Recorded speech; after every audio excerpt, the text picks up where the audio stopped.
आज दावा केला जातोय, आरोप केला जातोय दारू पिल्याचा.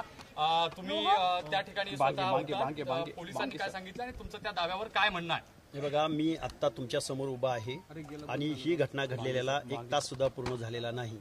माझ्याबरोबर पोलीस डिपार्टमेंट आहे, कायदा आणि सुव्यवस्था बघणारं, आणि ते बघून घेतील, मेडिकल होईल आणि ज्यांनी ज्यांनी माझ्यावरती आरोप केलेले आहेत त्या आरोपाची शहानिशा डिपार्टमेंट करेल. आणि असे आरोप करून एक 25 ते 50 मुलांचा मॉब तुम्ही मीडियावरती पूर्ण महाराष्ट्रानं बघितलेला आहे. दोन्ही बकोट्या पकडल्या होत्या, माझ्या मानगुटी पकडलेली होती आणि मला जीवे मारण्याचा प्रयत्न. माझी एस्कॉर्टची गाडी माझ्याबरोबर होती आणि एक कॉन्स्टेबल म्हणजे गार्ड सुद्धा होता. त्यांना फक्त मी माझ्या मित्राच्या घरात जेवत आहे, तुम्ही खाली जावा एवढं मी सांगितलं. ते गेल्या आणि त्यातला जो एक माणूस आहे तो माणूस 5 वाजल्यापासून मला अगोदर 2 जण भेटूनही गेले.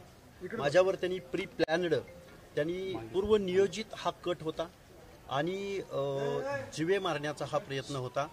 आणि मी आत्ता समोर आहे ना, माझ्यावर जर ड्रिंक घेतल्याचा आरोप होत असेल तर मी डिपार्टमेंट बरोबर आहे, पुढच्या गोष्टी सगळ्या होतील पूर्ण. मला बीपीचा त्रास आहे, मी गोळ्या खातोय, मला आत्ता पण मला पाण्याचं हे झालंय, पण मी आता तुमच्या समवेत आहे ना.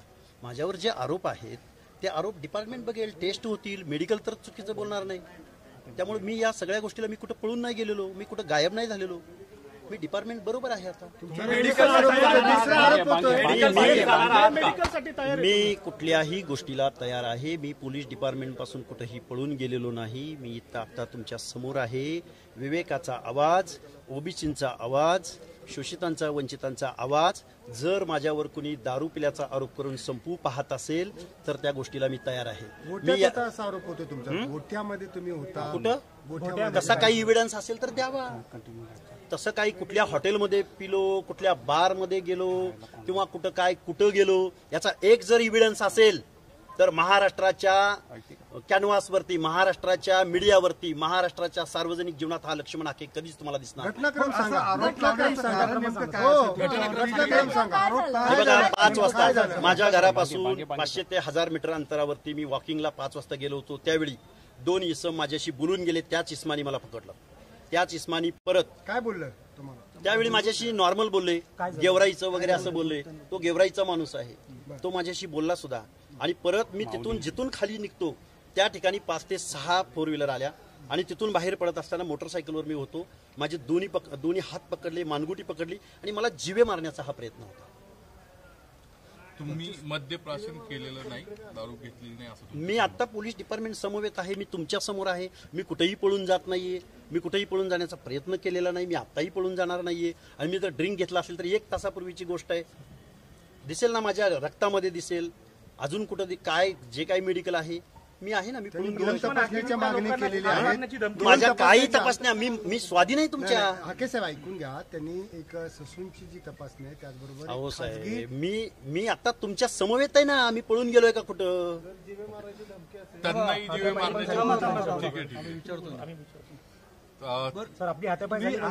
हातापाय माझे 2 हात पकडलेले होते, मानगुट पकडलेले होती. मीडियामध्ये आहे, लाईव्ह केलेलं आहे त्या बांधवांनी सगळ्या. ते ठिकाण कोणतं? ते ठिकाण हे ठिकाण कान्हा चौक, ते श्रीकृष्ण मंदिर आहे. श्रीकृष्ण मंदिर आहे स्टेट बँक ऑफ इंडियाच्या अपोजिट साईडला. आणि बाजूला मुकादमांची बिल्डिंग आहे, मुकादम बिल्डिंग म्हणून ओळखली जाते, त्याच्या अपोजिटला टिळेकर नगर परिसरात. पोलीस कंप्लेंट दिलेली आहे का? आता लिहितोय मी पोलीस कंप्लेंट. साहेब, तुम्हाला पोलीस सुरक्षा आहे, वायप्लस दर्जाची सुरक्षा आहे, त्यावेळेस ती सुरक्षा कुठं होती? माझ्या बरोबरच होती. जोपर्यंत माझ्याबरोबर कॅनवाई गाडी होती, जोपर्यंत माझ्याबरोबर गार्ड होता, तोपर्यंत ही माणसं माझ्याशी बोलून गेले.